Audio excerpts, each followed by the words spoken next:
안전진단이 이렇게 이제 개선을 하고 속도가 굉장히 빨라지겠죠. 수혜 지역이 있습니다. 가장 수혜는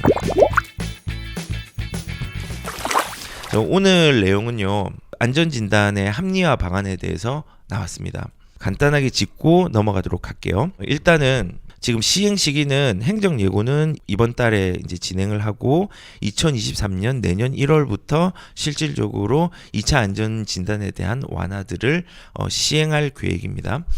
그러면 어떤 내용인지는 제가 종종 얘기를 했기 때문에 오늘은 디테일하지는 않지만은 거기에 대해서 어떤 방향성을 가지고 시장이 움직일까에 대한 부분까지 그냥 간략하게 말씀을 드리도록 하겠습니다. 일단은 재건축의 안전진단의 현행입니다. 이 재건축은요, 무조건 그냥 재건축이 노후되었다고 되는 게 아니라 우선은 도시 및 주거환경 정비기본계획에 예정지구로 지정이 됩니다. 그 지정된 지역에서 안전진단을 이제 예비조합원들 안전진단을 그 아파트에 있는 사람들이 신청을 하게 되는 거죠. 그래서 지금 안전진단을 신청을 해가지고 1차 2차 이런 부분들을 거쳐가지고 이 안전진단이 통과가 되면은 정비구역이 지정되고 이 지정된 것부터 추진위가 생깁니다. 추진위는 여러 개가 생길 수 있습니다. 그래서 서로 치고받고 합니다. 되게 어려운 과정입니다. 여기에서 추진위가 만들어진 데 승인을 받으면은 본격적인 시작은 조합입니다. 조합 설립 인가가 난 다음에 조합이 주체가 되어서 사업을 하고 이 사업을 이제는 세부적인 계획을 세워야 되겠죠. 그 계획을 확인받는 게 사업시행 인가입니다. 이 사업시행 인가가 끝나면은 이제 분양 계획이라고 해서 이제 돈으로 이 계획들을 환산하는 과정을 거치게 되는데 이게 관리 처분입니다. 이 관리 처분이 끝나면은 이주, 철거, 착공이 진행이 되고 이때 분양을 시작을 하죠. 분양을 후분양이 아닌 이상 이때 시작을 하고 준공한 다음에 조합원들이 청산 하고 해산을 해야지 이제 마무리가 됩니다. 근데 이 초기의 단계에 있는 안전진단 이 부분이 정말 문제였습니다. 왜냐하면 요것 때문에 그렇습니다. 이 안전진단을 평가하는 이제 가중치가 있는데 구조 안전진단이 50%, 지금 현재입니다. 바뀌기 전에 주거 환경이 15%, 설비 노도가 25%, 비용 편익이 10%입니다. 구조 안전성은 얼마나 우리 아파트가 단단한가, 단단하지 않은가. 사실은 이거는 뭐 100년 지나도 시멘트는 단단하죠. 그거를 이제 평가하는 거고, 주거 환경은 건물 외적으로 뭐 주차가 얼마나 잘 되는지, 사실은 재건축하는 물건들 대부분 보면은 압구정 현대가 집은 좋지만은 주차라든지 주변 환경들은 계속 열악하죠. 요런 부분들이 이제 15% 비중, 설비 노후도 25%, 설비 노후도는 뭐 상하수에 관련된 거, 우리 물 나오는 것들, 설비 시설들 이런 노후도의 비중을 25%, 그다음 비용 편익 요렇게 이제 10%로 했습니다. 근데 문제는 이 구조 안전성을 높일수록 재건축이 어렵습니다. 그런데 2018년도에 이 구조 안전성을 굉장히 높여놨습니다. 심각하게 높여놔가지고 사실은 재건축이 일어나는데 한계가 많았습니다. 어느 정도로 한계가 많았냐면은 이런 신문기사도 나오죠. 1차 안전진단 합격해도 2차 불합격 일수 라고 얘기를 합니다. 예, 그만큼 지금 안전진단에 대한 부분들이 1차는 지자체에서 민간에 맡겨가지고 뭔가를 검토를 했는데 이거는 통과하는 케이스가 좀 많았습니다. 떨어지는 경우도 있었지만은. 근데 2차에서는 대부분 불합격했습니다. 그래서 여기에 대해서 뭐 1차에 한 걸 그대로 중복해서 하는 경우도 있어서 사람들이 되게 많이 힘들어 했었죠. 그래서 신뢰도 있고 새 낭비 논란도 많았다고 하고 재건축에 잇따라 고배가 굉장히 커서 상실감이 큰 아파트 단지들이 많았습니다. 그런데 어느 정도로 심했냐? 지금 변화된 걸 보면요. 2003년도에는 구조 안전 진단이 단단한 정도를 보는 거죠. 45%. 그리고 2006년도에는 50%로 바뀌었습니다. 그리고 2019년도에는 40%로 바꾸고, 그리고 2015년도에 20%로 바꾸고 주거 환경을 40으로 바꿉니다. 그리고 2018년도에 이거를 다시 50으로 올립니다. 자, 보시면은 구조 안정성의 비율을 되게 낮추니까 어떤 결과가 났냐면요. 2015년 5월부터 2018년 3월, 그러니까 이 시기죠. 34개월 동안에 이거를 적용을 하니까 전국에서 139건의 안전진단 통과 물건들이 나왔습니다. 서울은 59건. 그런데 2018년도 문재인 정부 때 너무 안 돼, 더 강화시켜야 돼 해서 50%를 올려버리니까 구조 안전성에서 다 떨어지는 거예요. 비중이 높으니까, 이 비중이. 그러니까 이때는 전국에 21건 나왔어요. 15건. 56개월 동안, 여기는 34개월 동안 139건, 56개월 동안 21건. 그 다음에 서울에서는 56개월 동안 7건밖에 안 나오고 12건밖에 통과하지 못하는 결과가 나왔습니다. 그만큼 공급을 막은 거예요. 이 안전진단을 대한 부분의 구조 안정성의 비중들을 높이면서. 그래서 이런 문제들이 발생을 하기 때문에 이제 이거를 개선을 하겠다는 겁니다. 개선을 어떻게 하느냐? 현행 가중치가 구조 안정성이 50인데 이거를 30으로 낮추겠다는 겁니다. 그리고 주거 환경에 대해서 더 보겠다는 거는 30이고 설비 노후도도 이제 30으로 보고 비용 편익은 그대로 놔두겠다는 거죠. 그러니까는 입지가 아무리 좋아도 주거 환경들이 안 좋으면 사람들이 불편이 있겠죠.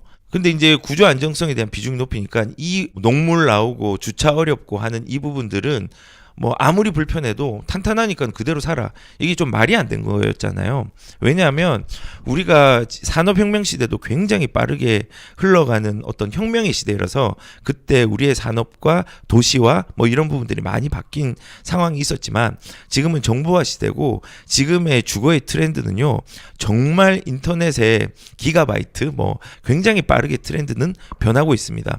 그리고 거기에 맞춰 사람들의 선호와 기호도 높아지고 있는데 단순히 단단하다고 해가지고 이 주거 환경과 설비 노후도를 그냥 뭐 비중을 좀 낮춰가지고 살아라고 하는 거는 이거는 어폐가 있는 정책이었다고 저는 생각을 합니다. 그렇기 때문에 지금 주거 환경과 설비에 대한 비중들을 조금 높이고 구조 안정성에 대한 부분들을 조금 낮춤으로써 조금 더 쉽게 안전진단이 통과할 수 있도록 이렇게 만들었습니다. 이제 100%죠. 30, 30, 30, 100점입니다. 100%인데 요거를 우선 첫 번째는 개선을 시켜가지고 빠르게 뭔가 물건을 나올 수 있도록 했고요. 그리고 두 번째는요. 이렇게 이제 안전진단 중에서 점수가 이제 나오잖아요. 점수가 나오는데 점수가 낮을수록 재건축이 잘 되는 겁니다.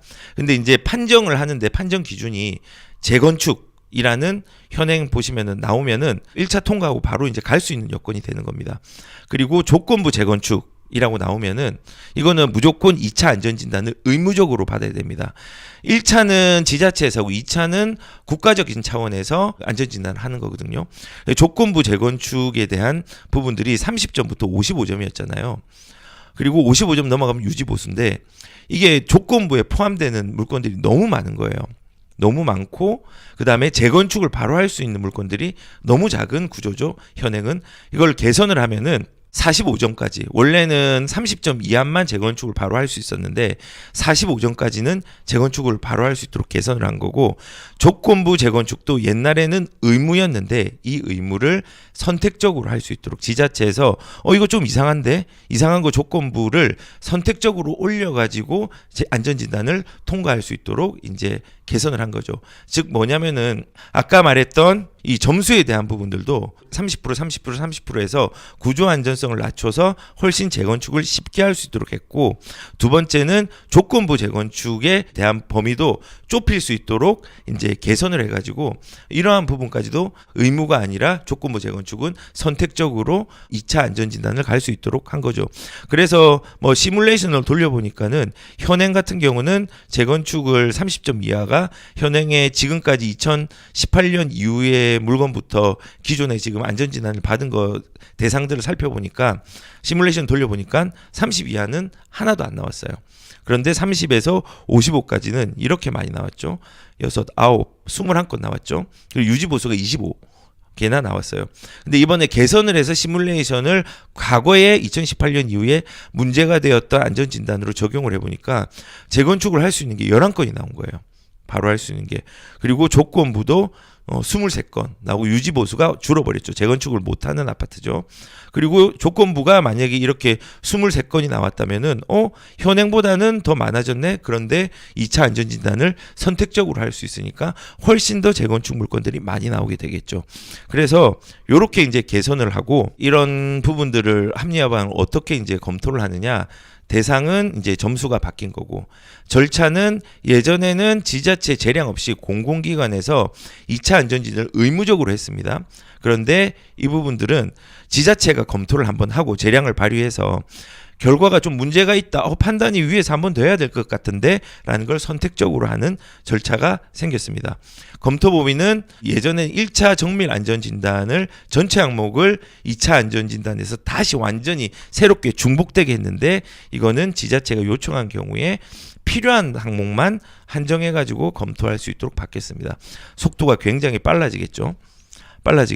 그 다음에 이제 일기 신도시에 대한 부분들도 나중에 별도로 요것들을 보완해가지고 포함시켰다고 얘기를 했고, 재건축의 시기도 이제 조정해서 하겠다라는 얘기를 했습니다. 이게 무슨 말이냐면은 안전진단을 통과를 해서 동시다발적으로 재건축의 시기들이 같이 도래를 하면은 이주 시기들이 비슷해집니다. 이주 시기들이 비슷해지면 물량이 확 이제 전세 물량들이 철거가 된다면 나오겠죠. 철거 이전에. 그러면은 그 동네 일대가 전세 대란이 일어납니다. 그래서 아마도 재건축의 예비 안전진단을 통과하고 안전진단을 통과한 순서대로 이주 시기라든지 철거 시기들을 적정하게 조절을 해가지고 전세에 대한 대란이나 시장 불안의 문제들을 해소하겠다라는 부분들도 보완하겠다고 얘기를 했습니다. 그래서 예전에도 실제적으로 강남에서 물량이 한꺼번에 쏟아지려고 하니까 서울시 차원에서 이주의 시기들을 조정을 한 경우가 있습니다. 아무튼 그런 내용으로도 보완을 하겠다라는 내용을 담고 있습니다. 그러면 이제 적용을 한번 시켜보면요. 안전진단이 완화될 때 수혜 지역이 있습니다. 가장 수혜는 30년이 된 이상의 노후 아파트의 비중이 30% 이상인 지역이 가장 높은 데가 노원, 그 다음에 도봉이 제일 높네요. 노원, 그 다음에 양천이면 목동이겠죠. 목동 주변, 강남, 그 다음에 송파. 요렇게 나왔습니다. 50% 넘는 것은 노원하고 도봉입니다. 결국은 최상급지에서는 강남, 송파. 여기가 이제 수혜를 많이 누리는 아파트들이 많이 일어날 것 같고요. 그리고 노원하고 도봉 같은 경우는 진보하는 입장이잖아요. 사실은 이 도봉 같은 경우는 창동 주공이 7개 단지가 있잖아요. 1단지부터 4단지까지, 그리고 17단지부터 19단지, 그리고 별도의 또 재건축이 되는 아파트들이 있는데 모두 예비 안전진단을 통과를 했습니다. 맨 마지막에 막내인 4단지까지도 최근에 예비 안전진단 통과를 했기 때문에 여기는 큰 수혜를 누릴 수 있는 지역입니다. 그리고 이 노원 같은 경우도 재건축이 이제 제일 빠른 단지가 16개 단지 중에서 5단지는 안전진단을 이제 넘어버렸고 조합 설립 인가 이후에 사업 시행 인가를 이제 준비하고 이제 그까지 진행이 된 단지잖아요. 거기가 재건축이 가장 빠르고 이제 적적성 검토를 남겨둔 단지가 있어요. 거기 같은 경우는 1단지와 6단지 같은 경우는 1차 안전진단 이제 조건부로 재건축이 결정이 되었고 공공기관의 적정성 검토가 남아 있으니까는 이 아파트도 수혜를 받을 수 있는 부분이 있겠죠. 그리고 1차 안전진단이 진행 중인 2단지 요거, 그리고 현지 조사 뒤에 1차 안전진단 앞둔 단지가 3단지, 7단지, 9단지, 11단지, 13단지, 16단지 요런 데는 조사 마친 데 안전진단을 좀 앞두고 있는 거죠. 그래서 수혜가 가장 좀 유리한 거는 적정성 검토를 남겨둔 단지 같은 경우, 아까 말했던 1단지와 6단지 노원의 상계조공 말하는 겁니다. 요런 데는 좀 유리한 부분들이 있을 수 있겠죠. 그리고 목동 같은 경우도, 여기 목동도 사실은 수혜를 누릴 수 있습니다. 수혜를 누릴 수 있는 게 목동도 1단지부터 14단지까지 있잖아요. 근데 6단지만 안전진단을 통과했고 2차 안전진단을 탈락한 9단지와 11단지를 제외하고는, 그럼 9단지, 11단지가 조금 수혜를 누릴 수 있겠죠. 대부분은 이제 1차 안전진단의 조건부 이제 재건축 판정을 받아서 그러니까는 9단지, 11단지, 6단지를 제외하고는 적정성 검토를 진행 중이거나 진행의 목전에 두고 있는 거예요. 그래서 목동도 큰 수혜를 누릴 수 있는 부분들이 있습니다. 그리고 아까 송파도 제제TV님께서 패밀리라든지 여러 군데가 있는데 진행이 초기 단계에 있는 것들은 수혜가 누려질 수 있는 부분이 일부 있다 생각합니다. 강남도 마찬가지고요. 그래서 지금 서울의 안전진단을 받지 않은 준공 30년차 이상의 아파트는 약 30여 가구입니다. 그러니까 실질적으로 묵혀있던 단지들이 굉장히 조금 속도를 낼 수 있는 부분들이 생길 것 같습니다. 그리고 효과는 저는 사실은 아직 당장의 효과를 크게 나오는 거는 부동산 가격 측면에서는 조금의 한계는 있다고 생각합니다. 하지만 분명히 좋은 방향성은 맞습니다. 장기적으로 이제 공급에 대한 부분도 있고 사업성을 개선시킬 수 있는 여지도 있고 하니까 굉장히 좋은데, 노원 도봉도 수요층들의 관심 수준으로 갈 것 같고 오히려 안전진단을 맞는 해당 단지에서 이제 적극적으로 움직이는 부분들은 있겠지만은 이거를 살려고 하는 사람 입장에서는 조금은 수준이 그냥 관심 수준 정도. 왜냐면은 노원도 많이 빠졌잖아요. 예, 많이 빠졌고 그리고 재건축을 갭 투자를 하기가 되게 어렵습니다. 왜냐하면은 재건축은 전세가가 낮기 때문에 이 낮은 전세가로 투자금을 굉장히 많이 투여해야 되는 경우들도 일부 단지가 있기 때문에 관심 수준으로 수요층이 머물러 있지 적극적인 투자 중심으로는 가진 않고 일단은 거기에 이제 안전진단을 진행하는 단지들의 관심들은 되게 커질 거라는 생각이 듭니다. 상급지의 고가 재건축도 수요는 뭐 꾸준하잖아요. 이거는 관심이 높을 것 같은데 이미 고가로 형성되고 반영이 된 부분들이 좀 있어가지고 당분간은 뭐 이것도 이제 관심 수준으로 될 것 같아요. 그러니까 예를 들어서 얼마 전에 서울 플랜 2040 서울 플랜에 대한 부분들이 도시계획위원회에 통과를 해가지고 35층 층수 제한이 폐지가 되었잖아요. 근데 이거에 대해서 이미 알고 있었기 때문에 용산의 한강맨션 같은 경우는 이미 반영이 되어서 가격들이나 수요적인 측면에서 크게 요동하지 않았어요. 근데 마찬가지로 이것도 완화의 방향성을 6월 달부터 그리고 대선의 공약부터 발표를 했기 때문에 그때의 내용들이 이미 다 반영이 되었습니다. 그리고 고가기 때문에 거기에 수요층들이 관심을 가지는 수준이지 아주 적극적으로 움직이는 부분들은 아직도 어렵다고 생각을 합니다. 그리고 저가에 있는 노원 도봉이나 이런 데보다는 그래도 그나마 상급지의 고가 재건축이 거래는 더 가격적인 부분에서는 유리하게 될 수 있는 부분이 있다고 생각을 합니다. 근데 이제 이게 적극적으로 지금 관심 수준에만 머물고 적극적으로 거래가 많이 되지 않는 이유는요. 사실은 재건축은 너무 많은 규제가 아직까지 남아 있습니다. 초과의 관수제도 남아 있죠. 그리고 민간택지 분양제에 대한 부분들도 아직까지 그대로 있습니다. 그리고 조합 설립 인가가 난 이후부터는 거래를 하지 못하고 예유하고 5년을 거주한 상황에서 예외상으로 거래를 할 수 있고 그리고 상급지의 고가의 재건축이 있는 데는 또 토지거래허가 구역이 지정된 데도 있습니다. 그렇기 때문에 거래 제한이라는 게 있습니다. 마음대로 거래를 할 수 없는 부분이 아직까지 남아 있어요. 그리고 대출에 대한 부분들도 사실은 뭐 지금 15 캡이 사라졌지만은 DSR이 아직까지 남아있기 때문에 이러한 부분들이 하나씩 결합이 돼야 됩니다.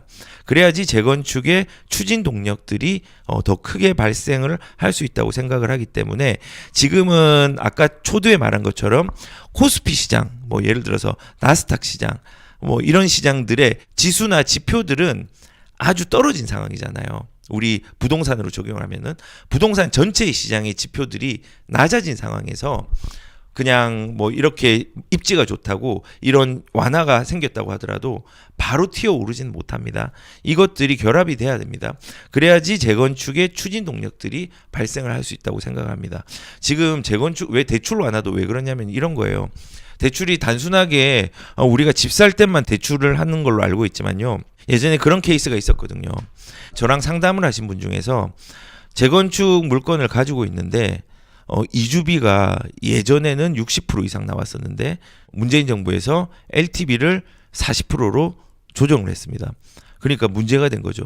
왜냐? 이주 시기에 맞춰서 이주비를 대출로 받아야 되는데 원래 이주비는 대출입니다. LTV가 40%밖에 안 되니까는 뭐 간평해가지고 나오는 거 보니까 얼마 안 되는 거예요. 그런데 문제는 더 뭐냐면은 대출이 한계가 있었어요. 한 2천만 원짜리. 그것 때문에 이주비도 안 나오게 생긴 거예요. 이렇게 규제가 빡빡하게 재건축은 되어 있습니다. 지금도 그 부분들은 동일하거든요. 그렇기 때문에 이러한 대출의 완화도 재건축의 거래를 막고 있습니다. 이 재건축은요, 되게 재밌는 게 추진위부터 완공될 때까지 그때는 초과의 관수제의 영향을 받습니다. 조합 설립부터는 거래를 못하니까 투기과열 지역에서는. 그리고 이제 사업 시행인가 가고 이제 뭐 이주비 받으려고 하면은 이주비에도 대출로 맡깁니다. 그리고 분양을 합니다. 분양을 하면은 이제 분양가 상한제에 또 걸립니다. 거주 요건들도 발생하고 이렇게 하죠. 그러니까는 전체적으로 막혀 있어요. 근데 거기에 또 상급지면 토지거래허구역이 지정이 되어 있습니다. 누가 거래를 하겠습니까? 아직까지 이거는 단추가 5개가 있으면 1개를 푼 겁니다. 다 풀어야지 내가 더웠던 옷들을 벗을 수가 있는데 아직 그 효과들이 미미할 수 있다는 생각이 들어서 관심 수준으로 머무르겠다 생각이 들었어요. 용산의 한강맨션도 지금 관리처분인가까지 갔고 층수 제한에 대한 부분들이 35층으로 있는 부분들을 이제 완화를 시켰잖아요. 그걸 폐지를 했기 때문에 지금 60층 이상으로 생각하고 있어요. 왜 60층이냐? 시범 아파트가 68층인가 3층으로 이제 거의 이제 진행을 하고 있기 때문에 우리도 그 수준으로 하겠다라고 관리처분인가 계획이라든지 이런 사업에 대한 계획들을 변경하려고 하고 있습니다.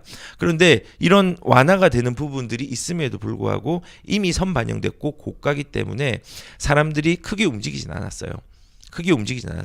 근데 요것도 다 푼 게 아니라 일부 하나를 푼 거기 때문에 재건축의 완화도 고가에 대한 부분들 뭐 요런 부분들 아까 말했던 재초안이라든지 분상제라든지 뭐 거래 제한이나 대출에 대한 부분들 요런 부분들이 조금 남아 있기 때문에 적극적으로 이것 때문에 사람들이 가겠다라는 수준은 아닐 거라고 생각이 듭니다. 그래서 뭐 요렇게 이제 우선은 좀 정리를 하고 그리고 재건축 완화에 제 의견이 있습니다. 재건축의 완화는요, 사실 좀 필요합니다. 그리고 특히 안전진단은요, 정말 폐지에 가까운 수준으로 해야 된다 생각을 합니다. 왜냐하면 물건의 견고함보다 도시의 다양성을 발빠르게 대응할 수 있도록 재건축에 대한 정책들을 만들어야 된다 생각합니다. 예를 들어서 우리 시대가 이렇게 빨리 지나가고 있고 우리의 트렌드라든지 주거의 선호들이 발빠르게 변하고 있는데 단단하다고 해서 우리가 주차에 대한 부분들 나중에 주차가 예전에 비해서 주차 면수에 대한 넓이들이 지금은 예전 아파트에 비해서 확장이 됐잖아요. 그리고 나중에 또 미래지향적인 뭐 자동차가 나오면 주차장을 더 넓혀가지고 기준들을 마련할 시기도 있습니다.